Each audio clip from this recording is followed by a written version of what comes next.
നമസ്കാരം.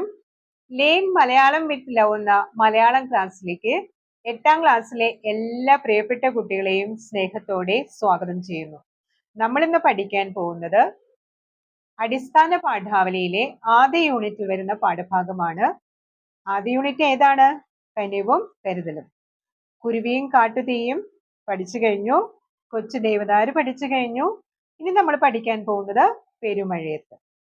പാഠഭാഗം ഒന്ന് വായിക്കാം. എല്ലാവരും പാഠപുസ്തകം എടുക്കുക. പെരുമഴയത്ത് എന്ന പാഠഭാഗം നിങ്ങൾ തുറക്കുക, വായിക്കുന്നത് കേൾക്കുക. അടുത്ത ക്ലാസ്സിൽ നമുക്ക് വിശദീകരണമാവാം. റെഡിയാണല്ലോ? പാഠം പെരുമഴയത്ത്. മൂക്കുതല ദേശത്തിന്റെ 3 ചുറ്റും കായലാണ്. കായലിന് അന്നൊക്കെ പറഞ്ഞിരുന്ന പേര് കടവെന്നാണ്. കിഴക്കുഭാഗം സ്രായിക്കടവ്, തെക്കുഭാഗം ഉപ്പുങ്കൽ കടവ്, പടിഞ്ഞാറ് ഭാഗം നരണിക്കടവ്, അങ്ങനെ. വടക്കു കായലില്ല, കരഭൂമിയാണ്. വടക്കു ഭാഗത്തുള്ള എടപ്പാൾ ചാലിശ്ശേരി ഭാഗത്തേക്കൊഴികെ മറ്റെല്ലാ പ്രദേശങ്ങളിലേക്കും പോവാൻ തോണി വേണം. വലിയ ഇല്ലങ്ങൾക്കും തറവാടുകൾക്കുമൊക്കെ സ്വന്തമായി തോണികളുണ്ട്. ബാല്യക്കാരിൽ 1-2 പേർ തോണി കുത്താൻ അറിയുന്നവരായിരിക്കും. ദൂരെയുള്ള കോൾപ്പാടങ്ങളിൽ കൊയ്ത്ത് കഴിഞ്ഞ് കറ്റ കൊണ്ടുവരുന്നതിനും തെങ്ങിൻ തോപ്പുകളിൽ നിന്ന് നാളികേരം കൊണ്ടുവരുന്നതിനും വഞ്ചി കൂടിയേ കഴിയൂ. വഞ്ചി അടുക്കുന്ന സ്ഥലം എന്ന അർത്ഥത്തിലാവാം കായലിനെ കടവ് എന്ന് പറഞ്ഞു പോന്നത്. കായൽ വറ്റിച്ചാണ് കൃഷി ഇറക്കുക. ഒറ്റപ്പൂവലാണ് കൃഷി. പുഞ്ച എന്നാണ് പറയുക. കായലിൽ ആദ്യം വലിയ ബണ്ട് കെട്ടും. ഒരു തോട് കീറി വെള്ളം അതിലേക്ക് മാറ്റും. ചക്രം ചവിട്ടിയാണ് വെള്ളം തേവി മാറ്റുക. ബണ്ടിന്റെ അടുത്ത് നിരനിരയായി 20ഉം 30ഉം ചക്രങ്ങൾ ഉണ്ടാവും. പണിക്കാർ ഊഴമിട്ട് രാത്രിയും പകലും ചക്രം ചവിട്ടി വെള്ളം തേവിക്കൊണ്ടിരിക്കും. പൊതുവെ തുലാമാസത്തിലാണിത്. ചവിട്ടുന്നതിന്റെ അധ്വാനം അറിയാതിരിക്കാൻ അവർ പാടിക്കൊണ്ടിരിക്കും. പകലും രാത്രിയും പാട്ടുണ്ടാവുമെങ്കിലും സകലവും നിശബ്ദമാവുന്ന രാത്രികാലങ്ങളിലാണ് ഞങ്ങൾ കുട്ടികൾ ആ തേക്കുപാട്ട് തെളിഞ്ഞു കേൾക്കുക. പാലാട്ട് കോമന്റെയും മറ്റും കഥകളാണവ. തുലാമാസ രാത്രികളിൽ ദൂരെ നിന്ന് ഒഴുകി വരുന്ന ആ പാട്ടുകൾ കേട്ടുകൊണ്ടാണ് ഞങ്ങൾ ഉറങ്ങാൻ കിടക്കുക. ഇടയ്ക്കെങ്ങാനും ഉണർന്നാൽ അപ്പോഴും കേൾക്കാം നേർത്ത് എത്തുന്ന ഈണം. അങ്ങനെ തോണിയും വെള്ളവും ഒക്കെ ആയിട്ടാണ് എൻ്റെ കുട്ടിക്കാലത്തിന് ബന്ധം. കുളം, കുളി എന്നിങ്ങനെ ഇല്ലത്തും, വഞ്ചി, കായൽ എന്നിങ്ങനെ പുറത്തും. പക്ഷേ വെള്ളം ഞങ്ങളെയെല്ലാം ഒരു തവണ ഭയങ്കരമായി പേടിപ്പിക്കുകയും ചെയ്തു. എൻ്റെ 13ാമത്തെ വയസ്സിൽ ഒരു കർക്കിടകത്തിലായിരുന്നു അത്. മഴയുള്ള ഒരു സാധാരണ ദിവസമെന്നേ തോന്നിയുള്ളൂ. രാത്രി ഊണ് കഴിഞ്ഞ് ഞങ്ങൾ കിടക്കാൻ തുടങ്ങുമ്പോഴാണ് ഭയങ്കരമായൊരു കാറ്റിന്റെ വരവ്. അസാധാരണമായൊരു മുഴക്കത്തോടെയാണ് അത് വീശിയെത്തിയത്.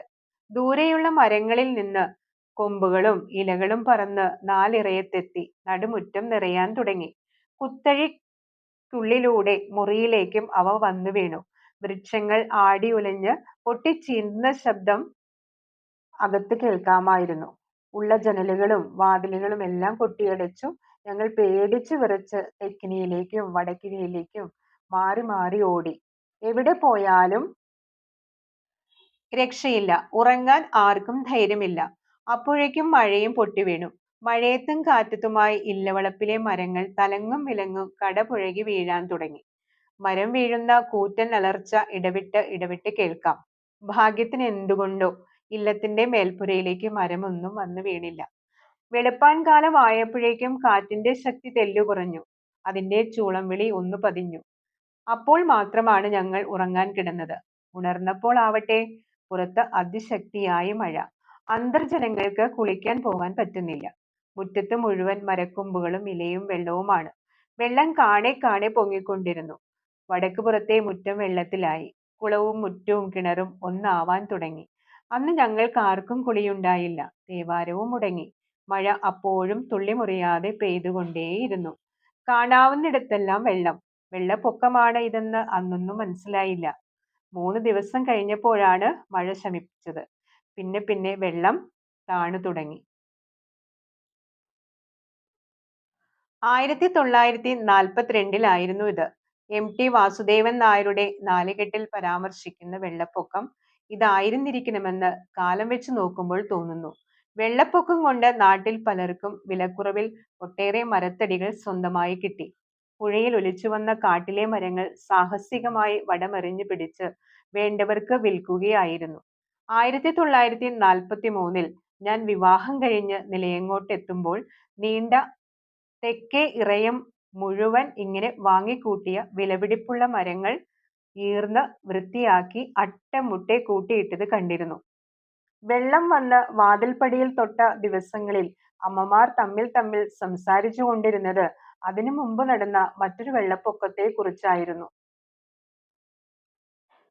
99 വെള്ളപ്പൊക്കം എന്നാണ് അതിനെ വിശേഷിപ്പിച്ചത്. ഇംഗ്ലീഷ് വർഷപ്രകാരം 1923-24 കാലമാണത്. ഞാൻ ജനിക്കുന്നതിന് 4-5 വർഷം മുമ്പ് ഭാരതപ്പുഴയുടെ വക്കത്തുള്ള ഞങ്ങളുടെ ഒരു ബന്ധുഗൃഹമായ ഇല്ലത്തെ കാര്യമാണ് അമ്മമാർ തമ്മിൽ പറഞ്ഞുകൊണ്ടിരുന്നത്. ഭയങ്കരമായ മഴയോടൊപ്പം ഒരു സന്ധ്യാനേരത്താണ് പെട്ടെന്ന് വെള്ളം പൊങ്ങാൻ തുടങ്ങിയത്. പുറവെള്ളം ഏന്തി വരുന്നത് എന്നേ ആദ്യം എല്ലാവരും കരുതിയുള്ളൂ. പക്ഷെ വെള്ളത്തിന്റെ തള്ളിക്കയറ്റം അങ്ങനെയൊന്നും കലാശിച്ചില്ല. തൊടി മുഴുവൻ വിഴുങ്ങിയ വെള്ളം ഉമ്മറപ്പടിയിലെത്തി. കുട്ടികൾ സന്തോഷിച്ചു.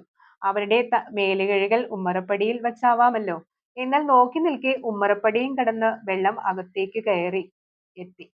അകത്ത ചുവരുകൾക്കിടയിൽ വെള്ളം ഓളം വെട്ടി. വാതിലുകളെല്ലാം മലർക്കെ തുറന്നിട്ടു. കാറ്റു വരുമ്പോൾ വാതിൽ അടയ്ക്കുക, വെള്ളം വരുമ്പോൾ വാതിൽ തുറക്കുക എന്നതായിരുന്നു അന്നത്തെ ഒരു നാട്ടറിവ്. ഇടനാഴികളിലാണ് വെള്ളത്തിന്റെ കുത്തും തള്ളലും ഏറെ ശക്തമായത്. എല്ലാവരും മുകളിലെത്തി. പാത്രങ്ങളും മുകളിലേക്ക് കയറ്റി. വെള്ളവും കോണിപ്പടി കയറി വരാൻ തുടങ്ങി.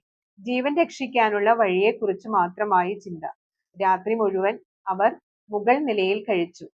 പിന്നീട് തോണിയുമായി വന്ന നാട്ടുകാർ അവരെ രക്ഷപ്പെടുത്തുകയായിരുന്നു. എഴുതിയിരിക്കുന്നത് ദേവകി നിലയങ്ങോട്. മഴക്കാലം, മഴയുടെ രസവും രഹസ്യങ്ങളും. എടുത്തിരിക്കുന്നത് മഴവെള്ളം എന്ന ലേഖനത്തിൽ നിന്ന്. Editor Tom J Mangattu. പാഠഭാഗം ശ്രദ്ധിച്ചു കേട്ടല്ലോ. അടുത്ത ക്ലാസ്സിൽ പാഠഭാഗത്തിന്റെ പഠന പ്രവർത്തനങ്ങളുമായിട്ട് നമുക്ക് വീണ്ടും കാണാം.